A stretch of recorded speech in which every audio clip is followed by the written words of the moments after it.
Nah, coba kita masukkan token yang tepat seperti ini, kemudian kita next. Nah, kita bisa masuk. Halo semuanya, kita akan belajar bagaimana membuat soal pilihan ganda menggunakan Google Form.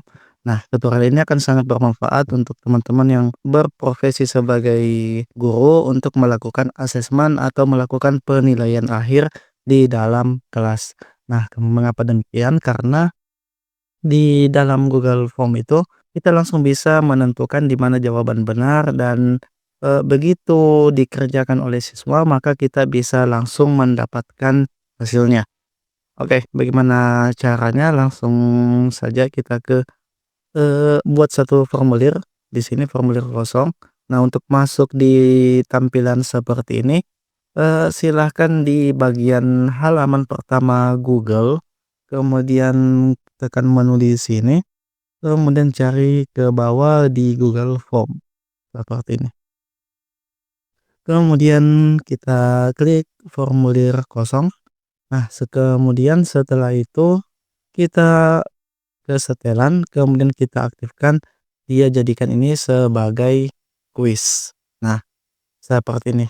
Nah, dengan begitu kita bisa mengetikkan pertanyaan di sini.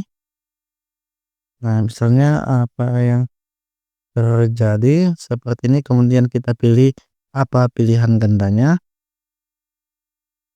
misalnya hujan, kemudian banjir, dan di sini longsor.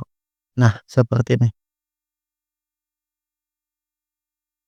Nah, kemudian kita juga bisa menentukan kunci jawabannya. Misalnya untuk tiap jawaban itu kita bisa memberikan poin 2, kemudian di sini kita pilih jawaban benarnya, kemudian selesai. Seperti ini. Nah, kemudian kalau kita tes, kita coba publikasikan, untuk kita kelola siapa saja yang memiliki link untuk respondennya. Di sini kita selesai, kemudian kita publikasikan. Nah, setelah itu kita copy linknya, kita coba buka di tab yang baru, seperti ini. Nah, oke. Nah, di sini kita sudah memiliki satu nomor, pilihan ganda. Misalnya kita klik jawaban benarnya di sini, kita submit. Nah, di sini kita bisa langsung melihat skornya juga di sini. Nah, eee, jadi untuk melihat hasilnya kita bisa langsung ke menu jawaban, kemudian di sini kita link ke spreadsheet, kemudian kita buat spreadsheet baru. Nah, tunggu beberapa saat. Nah, kita sudah mendapatkan hasilnya. Nah, kemudian, nah, ini jika kita lihat di sini tidak ada identitas. Nah, bagaimana caranya untuk kita bisa mendapatkan identitasnya? Nah, kita bisa edit ulang pertanyaannya seperti ini, kemudian kita tambahkan section di sini, tambahkan bagian atau section seperti ini. Nah, kemudian ini bisa kita letakkan di bagian atas. Ya, ini pindahkan, kita letakkan dia di bagian atas untuk ini. Nah, section pertama ini kita jadikan sebagai inputan untuk nama atau untuk identitasnya. Misalnya untuk nama siswa, NIS-nya berapa, kemudian setelah itu kita bisa mendapatkan nilai dari namanya, gitu. Nah, jadi misalnya pertanyaannya di sini kita berikan nama siswa, jawaban singkat, ya, kemudian kita pilih lagi seperti ini, kemudian misalnya NIS nasional. Nah, seperti ini. Nah, jadi kalau kita publikasikan, kita coba publikasikan, kemudian kita refresh di perangkat lain, tes ulang di sini. Nah, jadi kita sudah mendapatkan, eee, inputan nama dan NIS nasional.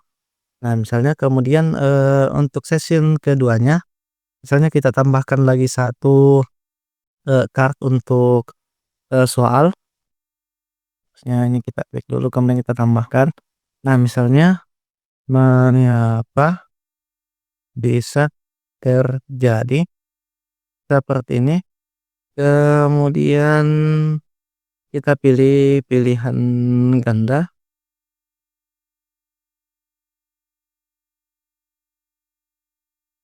Nah, kemudian jika kita coba kita refresh. Nah, oke ya, tidak di sini tidak muncul untuk soal yang, baru kita buat tadi, nanti kita menekan next, baru muncul, soal berikutnya, ya. Nah, jadi coba kita coba dulu misalnya, password Kasim, kemudian list nasionalnya seperti ini, kemudian kita next. Kita sudah memiliki 2 pertanyaan.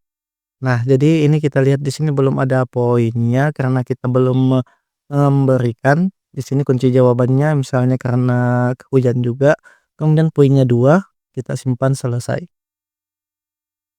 Nah, oke, coba kita refresh, anggaplah ini adalah perangkat lain. Nah, kemudian kita next. Nah, sudah ada seperti ini. Nah, coba kita kembali lagi. Misalnya kalau kita ingin memberikan pengaman di dalam soal yang kita buat, misalnya kita ingin memberikan token supaya, jika linknya tersebar, kemudian tersebar misalnya pada kelas-kelas yang belum, seharusnya jadwalnya untuk melakukan tes, maka, form kita ini atau soal kita ini bisa aman dengan memberikan token. Ya, seperti itu. Jadi kita pergi ke bagian satu, kita tambahkan lagi satu di sini, kemudian berikan jawaban singkat, kemudian nah, kemudian kita klik, 3 titik di sini, kemudian validasi jawaban. Misalnya kita menggunakan angka, ya, seperti ini, atau teks ya, kita berikan teks berisi misalnya ikan. Nah, kemudian jika misalnya, responden atau siswa salah memasukkan token, maka responnya adalah coba lagi, seperti ini. Nah, jika kita coba masukkan ikan, kita tek kita tes, nah langsung masuk, coba kita kembali kita lihat apa yang salah, ini kita aktifkan wajib isi, sehingga coba kita refresh, kemudian kita masukkan tokennya, ikan, kita kosongkan dulu tokennya. Kita next, atau misalnya kita masukkan jawaban yang salah, nah maka muncul, pesan coba lagi. Misalnya kita input lagi, coba lagi. Nah, coba kita masukkan token yang tepat seperti ini, kemudian kita next. Nah, kita bisa masuk. Nah, coba kita, eee, pilih jawabannya, kemudian kita submit, seperti ini. Nah, kita bisa lihat skornya. Oke, kemudian kita lihat di sini untuk jawabannya, kita lihat di spreadsheet. Nah, jadi sudah ada.